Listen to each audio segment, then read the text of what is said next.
Moscow shimmered that winter, wrapped in the glitter of cinema premieres and flashing camera bulbs. Every evening along Tverskaya Street, limousines lined up, and reporters clutched their microphones like weapons, waiting for that perfect soundbite. In the middle of it all stood Elena Simonova, the kind of actress who could silence a room just by entering it. Her dark hair fell in soft waves over her shoulders, and her eyes carried that mixture of vulnerability and power that made directors fight to cast her. By the time she turned 32, Elena was not just a star, she was a legend. Every magazine called her the muse of modern Russian cinema. Yet, for all her glamour, what the public loved most was her mystery.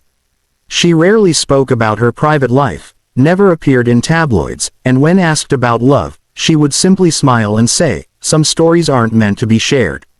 But then came Alexei Kaydanovsky, and everything changed.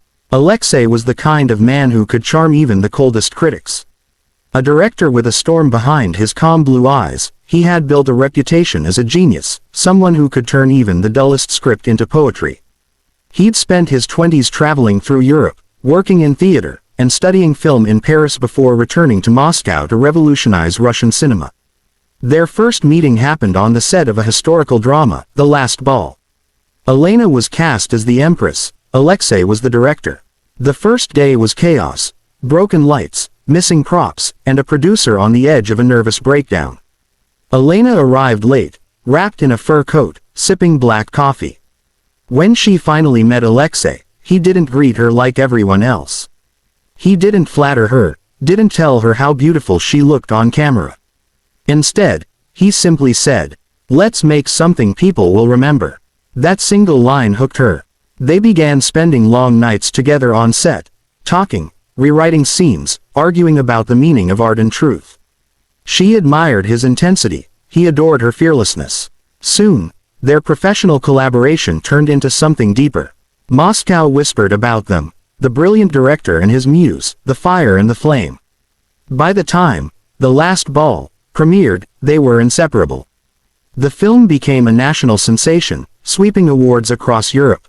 Elena and Alexei were everywhere. Red carpets, talk shows, magazine covers.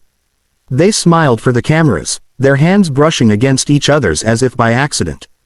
But behind that perfect picture, small cracks had already begun to form. Alexei's fame brought more pressure, and with it came the hunger for something new, new projects, new people, new attention. He became consumed by his next film, The Shadow of the River, a psychological drama about betrayal and obsession.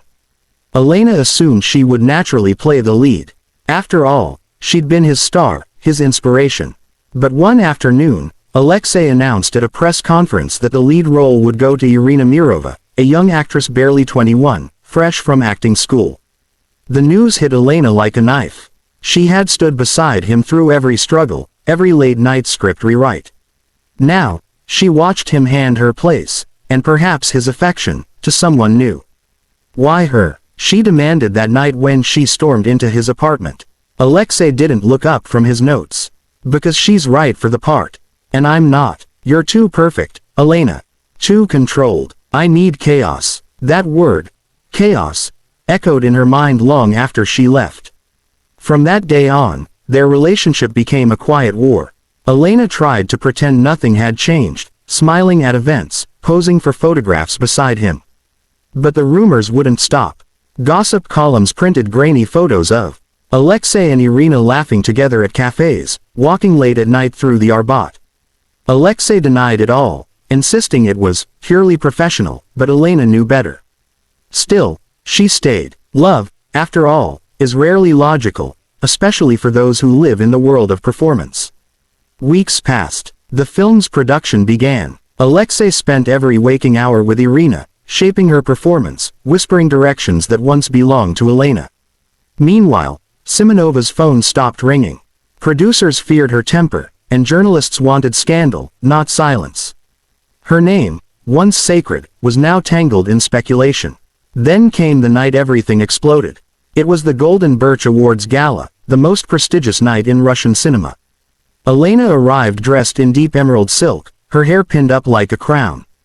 Cameras flashed wildly as she stepped onto the carpet, elegant, composed, radiant. Inside, Alexei sat at a table near the stage, Irina beside him in a shimmering silver gown. They looked like the perfect couple, the brilliant director and his newest discovery. When Elena entered the hall, conversations hushed. Everyone felt the electricity in the air. Halfway through the ceremony, Alexei's film, The Shadow of the River, won Best Director.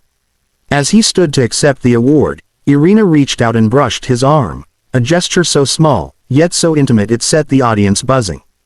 Elena felt the blood rush to her face. She rose from her seat and walked toward the stage. At first, people thought it was a planned moment, a tribute, a surprise. But when she reached the microphone, her voice was trembling with fury. "Congratulations, Alexei," she said, her smile razor sharp. "You finally found your chaos." The room froze. Irina looked down. Alexei's face drained of color. "You used me," Elena continued, her voice echoing through the hall. "You used me for your art, for your fame, and when you were done, you threw me aside like a costume that no longer fit your story." Camera flashes went off like gunfire. The audience didn't know whether to applaud or hide. Alexei tried to take her hand, whispering, "Elena, stop. Not here." But she pulled away. "No, here is perfect. This is where you always wanted drama, right?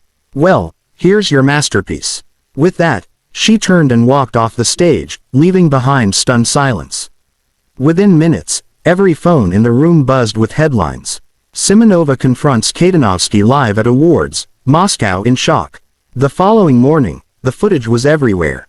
On breakfast TV, on social media, even on the front pages of European entertainment magazines.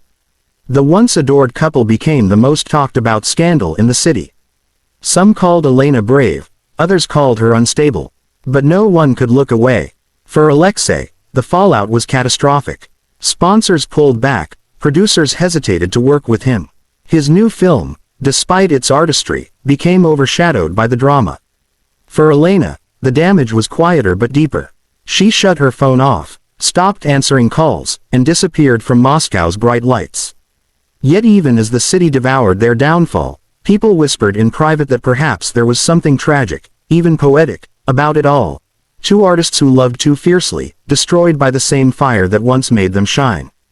In the weeks that followed, the cafes along Patriarch's ponds filled with gossip.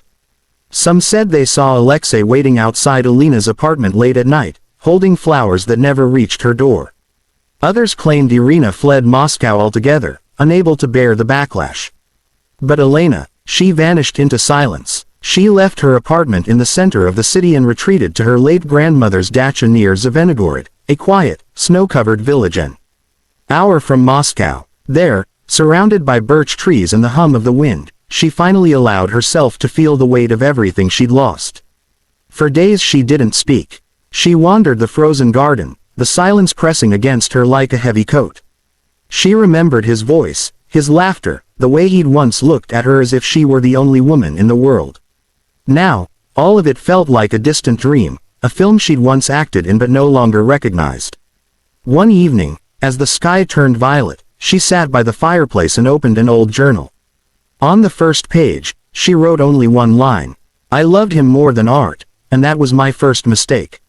When the tabloids finally stopped printing her name, and the cameras turned away, Elena Simonova remained alone, not broken, but quiet. The city had moved on, chasing its next scandal. But for those who remembered, the story of Simonova and Kaydanovsky remained more than gossip. It was a reminder that behind every glamorous red carpet, behind every perfect smile, there burns a fire, beautiful, dangerous, and unstoppable. And in that fire, sometimes love turns to ashes.